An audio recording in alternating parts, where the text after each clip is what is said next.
Welcome to our channel. Today we how to connect Shopify webhooks to Zapier for automation step by step clearly. Start by logging into your Shopify account. Once you're in, navigate to the settings section at the bottom left of the admin panel. From settings, select notifications. Scroll down to find the webhooks section. Click on the Create Webhook button. In the event dropdown, choose the event you want to trigger the webhook, such as order create. Now, you need to enter your Zapier webhook URL. To get this URL, open a new tab and log into your Zapier account. Create a new Zap by clicking on the Make a Zap button.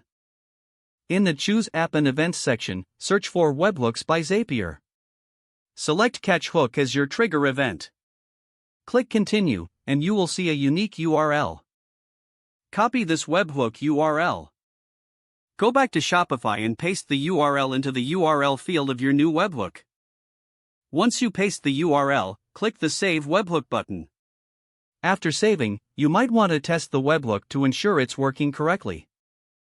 To do this, go back to your Zapier tab and click Test Trigger. Make an example order in your Shopify store to send a sample webhook to Zapier. Return to Zapier to check if it has received the data. Once you confirm that the test was successful, click Continue in Zapier. Now, set up the action you want to perform in response to the webhook data.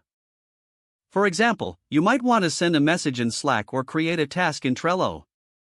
Search for the app you want to connect in the Choose App and Events section. Follow the prompts to configure the desired action using the data from Shopify. Once set up, test that action to ensure everything is working as expected. If the action is successful, click Turn on Zap to finalize your automation. Now, your Shopify webhooks are successfully connected to Zapier for automation. If the page does not load, refresh the browser or try again in a private or incognito window.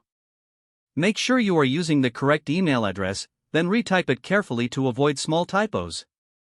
If your password is not accepted, use the reset option and create a new strong password you can remember.